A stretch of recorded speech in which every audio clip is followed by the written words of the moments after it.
Syrian fighter jets bombed rebel targets with added intensity Tuesday, including striking targets inside Damascus for the first time, an opposition rights group said. In renewed violence following a 4-day ceasefire that was largely ignored over the Eid al-Adha holiday, rebels also claimed to have assassinated an Air Force general in Damascus, and fierce clashes broke out between rebels and troops backed by Palestinian supporters in the country's largest Palestinian camp. State television said terrorists killed the Air Force general, Abdullah Mahmoud al-Khalabi, in the wrested North Damascus district of Raqqa al-Altan, but gave thank you for trying verbose. This recording will go away once the product has been purchased. No further details. The security source, speaking on condition of anonymity, told AFP the general was shot dead Monday evening as he left a friend's home. In a statement posted on the internet, the rebel Free Syrian Army said it had killed Khalabi, who it claimed was in charge of training, as part of a series of special operations carried out by the battalion in reprisal of the Assad regime brutality. Elsewhere in Damascus, a warplane dropped 4 bombs on the eastern neighborhood of Jobar, near the opposition-held suburb of Zamalka. Thank you for trying verbose. This recording will go away once the product has been purchased. Where rebel fighters were locked in fierce clashes with the army, the opposition Syrian Observatory for Human Rights reported. There were no immediate reports of casualties. Previously, only helicopter gunships had been used to strafe areas inside the capital, said Observatory Director Rami Abdelrahman. Residents told the Daily Star the bombing could be heard across the city. Airstrikes also hit rebel bastions around Damascus, including the town of Doma, where the observatory said large numbers of people were killed or wounded. Syria's military, stretched thin by thank you for trying verbose. This recording will go away once the product has been purchased. The struggle to keep control in some key areas has increasingly used air power against opposition areas, where insurgents lack effective anti-aircraft weapons. There were more than 60 raids Monday, the most in a single day so far, the observatory said. In the northwestern town of Marhed al-Numan, seized by rebels earlier this month, was also hit in airstrikes Tuesday, with 7 civilians killed, including 4 children, it said. The army has been battling rebels for weeks for control of the town, which is on a key supply route between Damascus and the northern. Thank you for trying verbose. This recording will go away once the product has been purchased.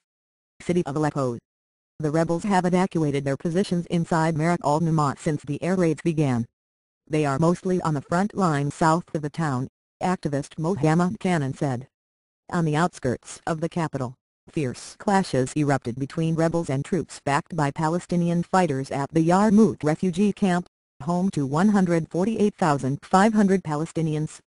Anwar Rajat, spokesman for the pro-Damascus Popular Front for the Liberation of Palestine General Command, said its forces clashed for about an hour with rebels trying to infiltrate the camp, but that there were thank you for trying verbose. This recording will go away once the product has been purchased. No casualties. At least 36 people, including 22 civilians, were killed Tuesday, the observatory said in an early toll. In all, the observatory said more than 500 people had died in fighting over the 4 days of the supposed ceasefire. With hopes dashed after his attempts to broker even the temporary truce failed, international envoy Lakhdar Brahimi is due in China in a bid to revive political efforts for peace. Brahimi was to travel to China from Russia. Both are historic Damascus allies and have repeatedly blocked tough UN Security Council. Thank you for trying verbose. This recording will go away once the product has been purchased. Action against Assad's government.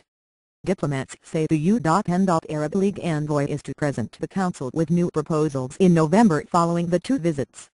But some have suggested the window for talks has closed, with ongoing government violence against an increasingly militarized and fragmented opposition.